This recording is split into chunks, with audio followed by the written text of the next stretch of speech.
ये सभी को good morning, good evening, good night. जब ये वीडियो देख रहे हैं सब एक ही साथ बोल दे रहे हैं, ठीक है। चलिए आज हम लोग पढ़ेंगे फिजिक्स का पहला क्लास जो होगा, क्लास फर्स्ट है। इसमें पढ़ना है हम लोगों को मात्रक, यूनिट और राशियों के बारे में, ठीक है। पहले फिजिक्स की कुछ ब्रांच जान लीजिए, जो मेन इसकी जो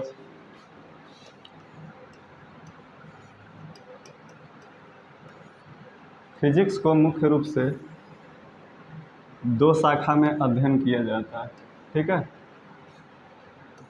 एक है क्लासिकल फिजिक्स,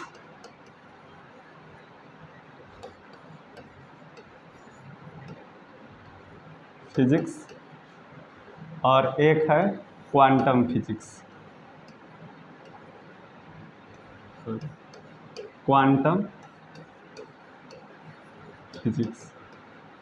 ओके, ये क्लासिकल फिजिक्स वे फिजिक्स होते हैं जो पहले से हम लोग पढ़ते हुए आ रहे हैं। इसका भी कई टाइप है और उसमें अलग अलग टाइप के बारे में पढ़ना है। इसमें पहला पढ़ना है क्लासिकल फिजिक्स में मैकेनिज्म, मैकेनिक्स, यांत्रिकी के बारे में पढ़ना है। हिंदी में कहते हैं इसे यांत्रिकी। उसके बाद पढ़ना है थर्मोडायनेमिक्स, थर्मोडायनेमिक्स।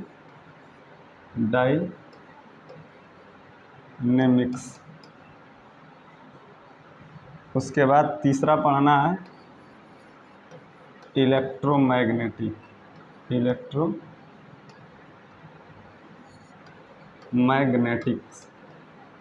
ठीक है।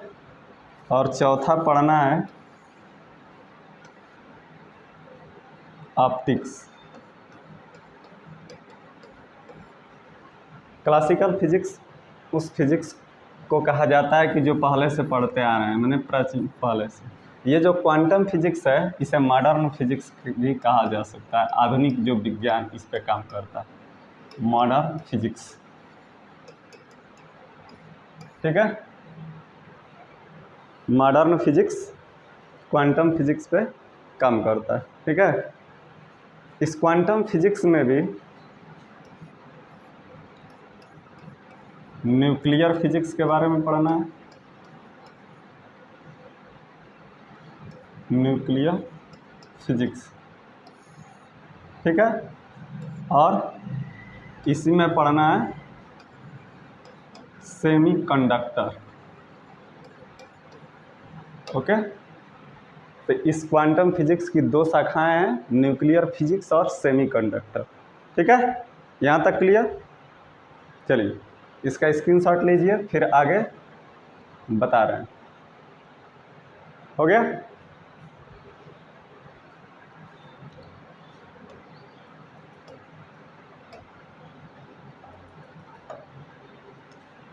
आगे हम लोगों को पढ़ना है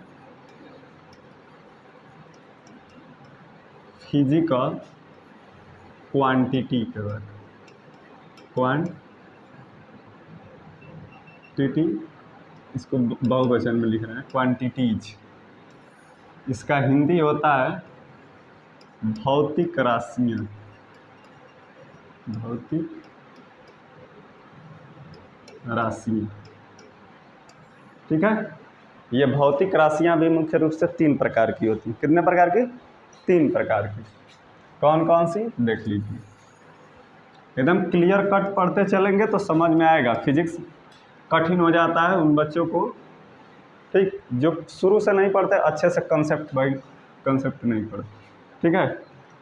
भौतिक राशियाँ कितने प्रकार की? तीन प्रकार की। पहली होती है फंडामेंटल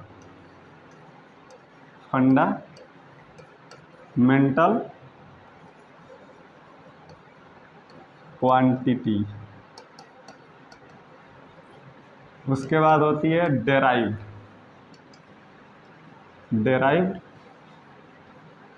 क्वांटिटीज, ठीक है। व्युत्पन्न हो गई, इसे हिंदी में कहते हैं मूल राशि।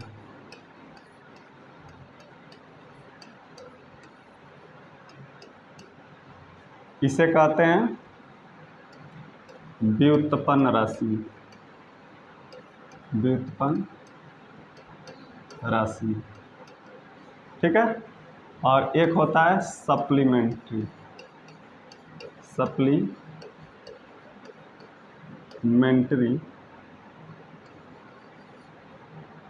ठीक है। क्वांटिटीज मतलब होता है हिंदी इसका पूरक राशि। यहाँ तक क्लियर। जो भौतिक राशियाँ हैं मुख्य रूप से कितने भागों में क्लासिफाई की गई हैं, वर्गीकृत की गई हैं? 3। पहला है मूल राशि, दूसरा व्युत्पन्न राशि, तीसरा पूरक राशि। ठीक है। अब हम लोग पढ़ेंगे मूल राशियों के बारे में। ठीक है। चलिए थोड़ा बहुत समझ लेते हैं। ठीक है। पहला तो क्वेश्चन बनता है कि मूल राशियाँ कितने प्रकार की होती हैं, मूल राशियाँ कितनी होती है। ठीक है। फिजिक्स में पहला क्वेश्चन, मूल राशियाँ कितनी होती है? तो इसकी संख्या कितनी है? 7 होती है। कितनी होती है? मूल राशियों की संख्या 7 या 7 होती है। ठीक है। पूछता है व्युत्पन्न राशि किसे कहते हैं? ठीक है। व्युत्पन्न राशि उसे कहते हैं जो मूल राशियों से उत्पन्न होती है। ठीक है। जैसे इसे मान लीजिए पिता और व्युत्पन्न को मान लीजिए बेटा। मैंने पिता की संयोग से बेटे की उत्पत्ति होती है। ठीक है। तो पिता जो हो गया, जिससे उत्पन्न होता है वो व्युत्पन्न राशि। अगर मूल राशि से जितने राशियाँ उत्पन्न होती है उसे व्युत्पन्न राशि। ठीक है। यहाँ तक क्लियर। व्युत्पन्न राशि अगर पूछेगा कोई तो समझाइएगा उसे बढ़िया से। ठीक है। अब इसका स्क्रीनशॉट लीजिए, फिर मूल राशियों के 7 टाइप के बारे में पढ़ते हैं। यहाँ तक क्लियर है? ठीक है। अब चलिए देखते हैं मूल राशियों के बारे में। मूल राशियाँ जो होती हैं कितने प्रकार की होती हैं बाबू? तो 7 प्रकार की। ठीक है। मूल राशियाँ 7 होती हैं। पहला होता है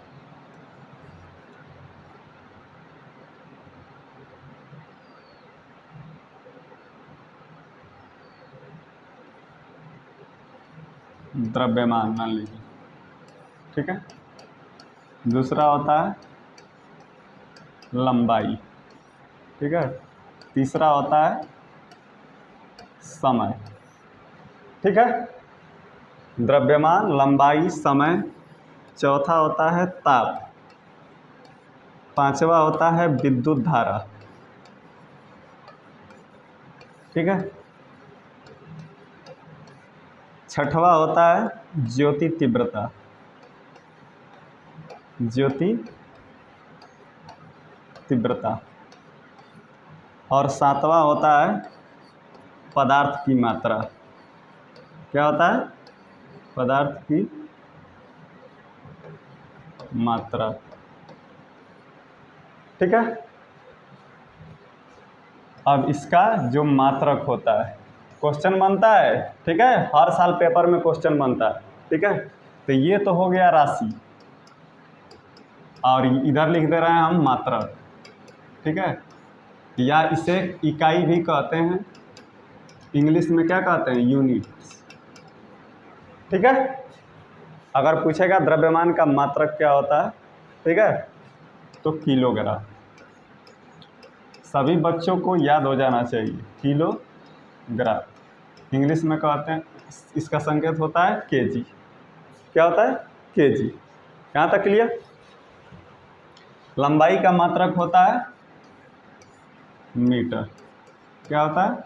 मीटर। इसका संकेत एम। यहाँ तक क्लियर। उसके बाद है समय। समय का मात्रक होता है सेकंड, सेकंड या सेकंड। ठीक है। इसको यस इसी से दिखाते हैं, प्रदर्शित करते हैं। यहाँ तक क्लियर सभी को। उसके बाद है टेम्परेचर, ताप। इसका मात्रक होता है केल्विन। क्या होता है? केल्विन। से के से दिखाते हैं। ठीक है।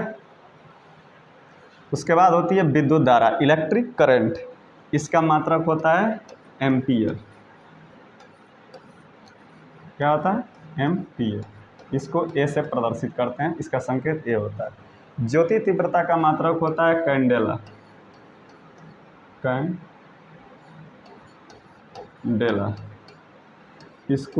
इसका संकेत होता है CD। और पदार्थ की मात्रा का मात्रक होता है मोल, इसे मोल से ही लिखते हैं। यहाँ तक में कोई दिक्कत नहीं, ठीक है। चलिए एक बार रिवीजन कर लीजिए। द्रव्यमान का मात्रक किलोग्राम, लंबाई का मात्रक मीटर, समय का मात्रक सेकंड, ताप का मात्रक केल्विन, विद्युत धारा का मात्रक एम्पियर, ज्योति तीव्रता का मात्रक कैंडिला और पदार्थ की मात्रक मोल। 4-5 बार बोलेंगे, याद हो जाएगा, ठीक है। दूसरी बात, यहाँ ताप का कई मात्रक होता है, लेकिन वो वैज्ञानिक पद्धति के जैसे ताप का मात्रक एक होता है सेल्सियस, सुने होंगे सेल्सियस, एक होता है फ़ारेनहाइट, लेकिन यहाँ इसका मात्रक जो होता है केल्विन। उसी तरह सेकंड का भी कई मात्रक होता है, मिनट भी होता है, घंटा भी होता है, टाइम को घंटे में भी मापा जाता है, ठीक है। इस चीज़ को ये मात्रक वही है कि जितनी ये राशियाँ हैं उसको किस में मापा जाता है, वही उसका मात्रक, ठीक है। जैसे द्रव्यमान है, कोई ठोस वस्तु है, चाहे कोई भी चीज़ है, उसको माप रहे हैं। जिससे जाते हैं बाजार से आलू खरीदते हैं तो कहते हैं ना 1 किलो 2 किलो, तो ये आलू द्रव्यमान हुआ और उसको माप किस में रहे हैं? किलोग्राम में। समझ में आ रहा है? उसी तरह लंबाई है, ठीक है। बहुत दूर की लंबाई नापना हो, एजू से मान लो 10 किलो 20 किलो 40 किलोमीटर तक, ठीक है, तो उसको किलोमीटर में मापते हैं। उससे थोड़ा सा कम मापते हैं। जैसे कपड़ा लेने जाते हैं हम लोग, ठीक है, कहते हैं 2 मीटर कपड़ा दे दो शर्ट हो जाएगा, ठीक है। तो और कम लंबाई मापते हैं तो मीटर में, उससे भी कम नापेंगे। जैसे हम लोग पैंट शर्ट लेने जाते हैं तो जीन्स का, तो पूछता है कमर की साइज़ कितनी है, तो 28-30 सेंटीमीटर, तो और कम मापते हैं। जब दूरी कम होगी तो सेंटीमीटर, और ही कम हो जाएगी तो मिलीमीटर, mm में मापते हैं। ये सब किसकी मतलब लंबाई है? ये मात्रक, लंबाई का ही मात्रक, ठीक है। समझ में आ रहा है? जब लंबाई कोई बहुत दूर तक नापना हो कोई चीज़ को तो किलोमीटर में मापेंगे, ठीक है। जब थोड़ा सा कम मापना हो तो मीटर में, और थोड़ी दूरी कम होगी सेंटीमीटर में, और थोड़ी कम होगी mm में, मिलीमीटर में। यहाँ तक क्लियर? देखिए समय को बताए हैं सेकंड में, ठीक। और थोड़ा सा बड़ा यूनिट लेना है तो सेकंड का बड़ा मिनट, उससे बड़ी यूनिट घंटा, ठीक है। ऐसे ताप को स्टैंडर्ड ये वैज्ञानिक लोग इससे मापते हैं, केल्विन से जो होता है ना, वैज्ञानिक लोग मापते हैं, सबसे शुद्ध पैमाना होता है केल्विन, ठीक है। उसके बाद एक साइंटिस्ट है सेल्सियस, उन्होंने सेल्सियस का मतलब ग्राफ बनाया, मैंने मापने का पैमाना बनाया। एक साइंटिस्ट है फ़ारेनहाइट, जो बुखार डॉक्टर नापते हैं वो फ़ारेनहाइट से नापते हैं, ठीक है। वो बायोलॉजी में पढ़ाएंगे आप लोगों का कि जो शरीर में तापमान होता है 37 डिग्री सेल्सियस होता है सेल्सियस पैमाने पर, ठीक है। और जो फ़ारेनहाइट होता है 98 पॉइंट कहीं 4 डिग्री फ़ारेनहाइट, कहीं 6 डिग्री फ़ारेनहाइट देता है फ़ारेनहाइट में, ठीक है। यहाँ तक क्लियर? विद्युत धारा को जो इलेक्ट्रिक करंट होती है उसको एम्पियर में मापते हैं, ठीक है। ज्योति तीव्रता है उसे कैंडिला में, और पदार्थ की मात्रा जो होती है वो मोल में मापते हैं। यहाँ तक क्लियर? चलिए, सबको याद हो जाना चाहिए ये, ठीक है। इसका स्क्रीनशॉट ले लीजिए, फिर आगे बढ़ते हैं। ये तो हो गई मूल राशियाँ, ठीक है। तो उसके बाद हम लोग पढ़े थे व्युत्पन्न राशि, व्युत्पन्न राशि, ठीक है। वे राशियाँ जो मूल राशियों से उत्पन्न होती हैं, इसका परिभाषा अगर लिखिएगा वे राशियाँ जो मूल राशियों से उत्पन्न होती है,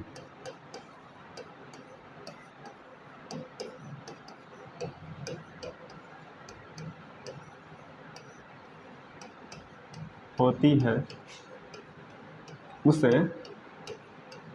क्या कहते हैं? व्युत्पन्न राशि कहते हैं। व्युत्पन्न राशियाँ कहते हैं। अगर कोई पूछेगा, ठीक है, कि व्युत्पन्न राशि किसे कहते हैं। अब जैसे मान लीजिए क्षेत्रफल है, पूरा लिख देना, क्षेत्रफल, इंग्लिश में क्या कहते हैं, एरिया। इसका जो सूत्र होता है क्या होता है, लंबाई गुणे चौड़ाई। मान लीजिए कोई ये है, ठीक, तो ये इसकी लंबाई हो गई, ये इसकी ब्रीथ या चौड़ाई होगी, ठीक है। तो आप देख रहे हैं कि जो क्षेत्रफल का मात्रक होता है लंबाई गुणे चौड़ाई होता है, ठीक है। लेकिन अगर देखेंगे तो ये भी एक प्रकार की लंबाई है, थोड़ा कम है, लंबा है लेकिन थोड़ा कम है। तो जो थोड़ा कम रहता है लंबाई में उसे चौड़ाई कह देते हैं, जो ज़्यादा रहता है लंबाई में उसे लंबाई कह देते हैं। समझ में आ रहा है, फिजिक्स इस बात को मान। तो ये लंबाई गुणे चौड़ाई हो गई, तो इसे यल गुणे यल लिख सकते हैं, लिख सकते हैं ना, समझ में आ रहा है।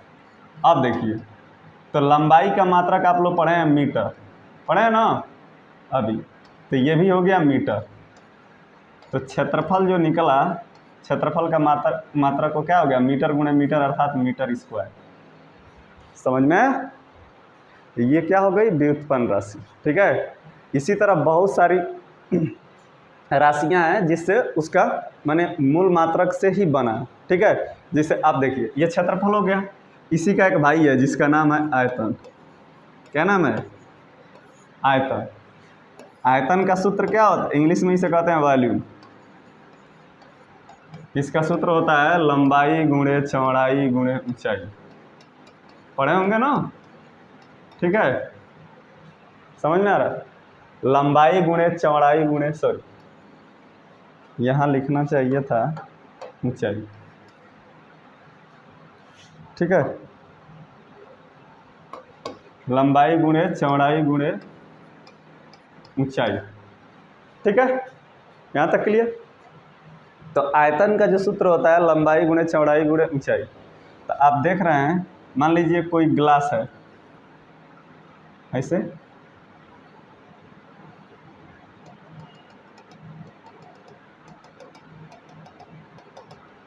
ठीक है। तो ये इसकी चौड़ाई हो गई, चौड़ाई भी एक प्रकार की लंबाई है। ये पूरे गिलास की लंबाई हो गई, आई जितना पनिया भरा है ये उसकी ऊंचाई हो गई। समझ में आ रहा है, तो जो ऊंचाई होगी वो भी एक प्रकार की लंबाई होगी ना, थोड़ा सा कम। समझ में आ रही है बातें। तो ये लंबाई गुणे चौड़ाई गुणे ऊंचाई ये हो गया। आयतन का ये पहचान यही है कि इस दुनिया में जितने चीज़ों की परछाई बन सकती है, परछाई शैडो, ठीक है, उस सब का आयतन निकाला जा सकता है। जैसे गिलास रखते हैं हम लोग, खड़े होते हैं, परछाई बनेगी, लंबाई हो गई, चौड़ाई हो गई, मोटाई या ऊंचाई हो गई। समझ में आ रहा है कोई। लेकिन जो प्लेन चीज़ें होती हैं जिसकी परछाई नहीं बनती उसका क्षेत्रफल, अब खेत का परछाई थोड़ा ना बने, खेत है तो उसकी एक लंबाई होगी एक चौड़ाई होगी। अब सूर्य जिसे प्रकाश पड़ेगा तो इस थोड़ा ना कि खेतवा का परछाई बने, ऐसा तो कुछ है नहीं। तो जिस चीज़ों की परछाई बनती है उसका आयतन निकाला जा सकता है। यहाँ तक क्लियर। चलिए अब देख लीजिए, ये लंबाई है, ये चौड़ाई है, ये ऊंचाई है। ये चौड़ाई और ऊंचाई भी एक प्रकार की लंबाई है ना, ठीक। तो इसका मात्रक क्या होगा, लंबाई का मात्रक यह, इसका मात्रक मीटर, इसका मात्रक मीटर। तो जो इसका आयतन का जो मात्रक होगा वो क्या होगा, मीटर क्यूब होगा कि नहीं, होगा ना। आयतन का मात्रक क्या होगा, मीटर क्यूब होगा, ठीक है। यहाँ तक क्लियर। और ऐसे ही बहुत सारी व्युत्पन्न राशियाँ हैं, ठीक है, वो कमेंट बॉक्स में कमेंट कीजिएगा, ठीक है। आगे पढ़ लेते हैं तीसरी राशि। व्युत्पन्न राशि समझ में आई ना। चलिए, एक तीसरी राशि बची गई थी, इसका स्क्रीनशॉट ले लीजिए, उसके बाद देखते हैं आगे। बताए थे कि राशियों को तीन भागों में बांटा गया। पहला मूल राशियाँ हो गई, दूसरा व्युत्पन्न राशियाँ और तीसरा पूरक राशि। पूरक राशियों में दो प्रकार का पढ़ना, पूरक राशियाँ, ठीक है। पूरक राशियों में दो प्रकार है, ठीक है। एक होता है प्लेन और एक होता है सॉलिड एंगल। ये प्लेन एंगल और ये सॉलिड एंगल, ठीक है। इस प्लेन एंगल का जो मात्रक होता है, ठीक है, उसका नाम होता है एंगल, मैंने कोण, समझ रहे हैं ना, समतल कोण, उसका जो मात्रक होता है वो रेडियन होता है। नाम सुने, रेडियन। और सॉलिड एंगल का जो मात्रक होता है उसका नाम है स्टेरेडियन। समझे बालक? सभी लोग समझ रहे हैं?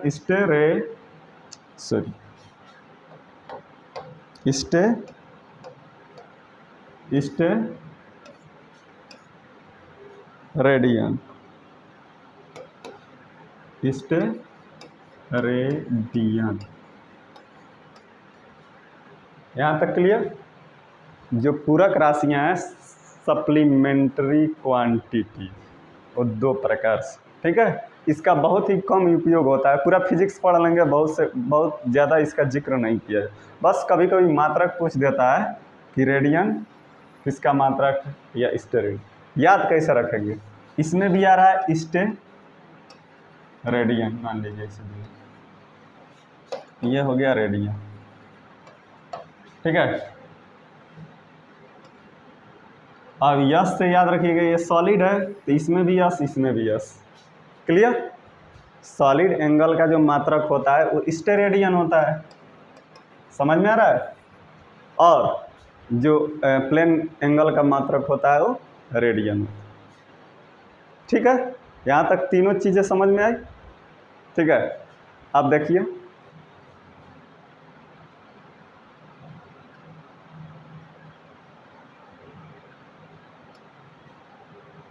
अब आप लोग से क्वेश्चन पूछ रहे हैं, बताइएगा, ठीक है।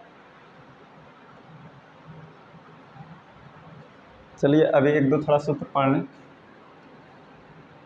एक बार क्वेश्चन बना था कि जो वाट है, ठीक है, वो किसका मात्रक है? वाट किसका मात्रक है, ठीक है। इसको अभी थोड़ा रोक देते हैं। अब 3 क्वेश्चन दे रहे हैं, तीनों में सही आंसर आप लोग बताइएगा, ऑप्शन, ठीक है। चलिए देखते हैं। विद्युत